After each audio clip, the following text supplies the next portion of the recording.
I'm Louise Stoney. I've spent my career focused on improving the quality, supply, and affordability of early care and education in the United States.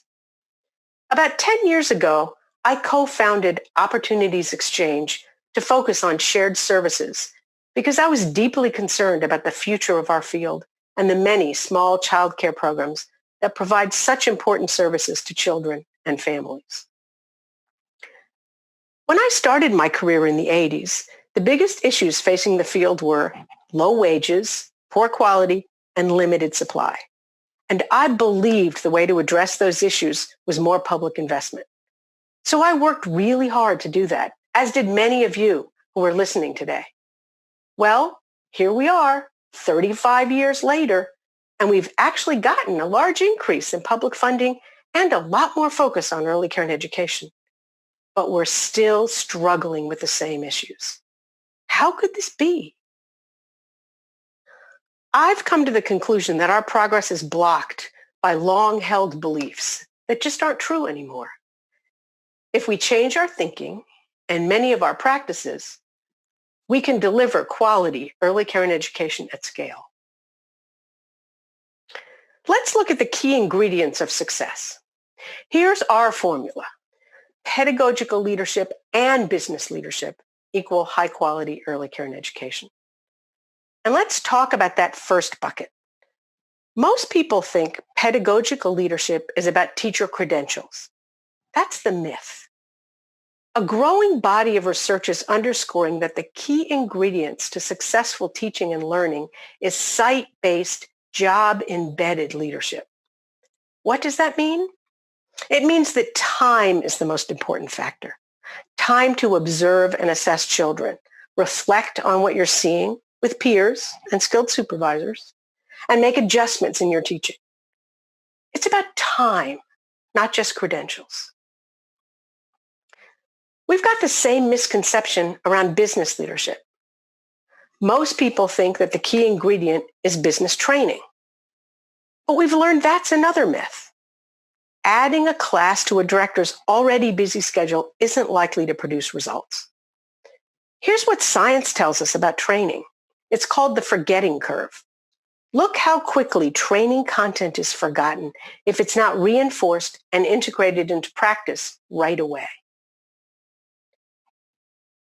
We've learned that business training can be effective when delivered in real time, using real data from the child care program, and integrated with technology tools that are used daily to reduce providers' total administrative burden.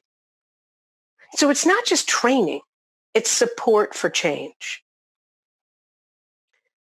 Now, let's talk about this vexing issue of teacher compensation. Many program leaders believe there's nothing they can do about wages without a lot more money. And yes, more money would make a big difference. But it's the thinking that we're powerless to change that's the trap and the missed opportunity.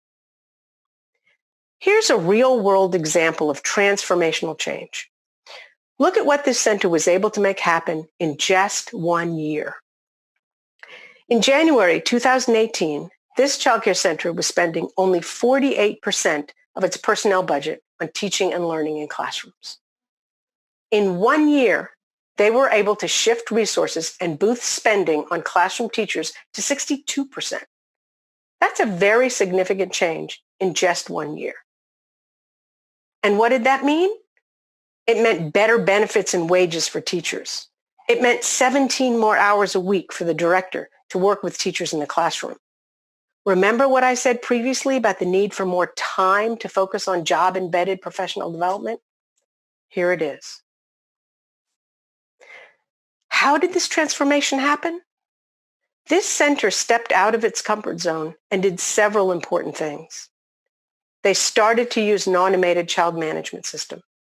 They joined a shared service alliance, which made it possible to not only reduce administrative expenses, but increase revenues because they had access to highly skilled fiscal managers and HR support. They made teacher wages a priority and committed to shifting the benefits of shared services and automation into better compensation and working conditions for teachers. This is a stunning but not unusual one-year turnaround. How can we make this the norm and not the exception? By implementing a shared services approach throughout early care and education. Here's the biggest barrier. Most childcare programs in the United States are very small, which means a single individual is responsible for overseeing all business and pedagogical leadership.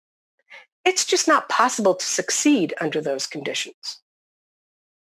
But we can change that by using a shared services framework to reinvent the business of childcare so that programs have the tools they need to succeed and feel empowered to lead us into a new world. I believe that every center director deserves an administrative team. I believe that every teacher deserves a pedagogical leader. And I believe that every child deserves a skilled teacher who loves their job. We can make this dream a reality if we have the courage to step out of our comfort zone and try new ways of doing business. I hope you agree and that you'll join our movement for change.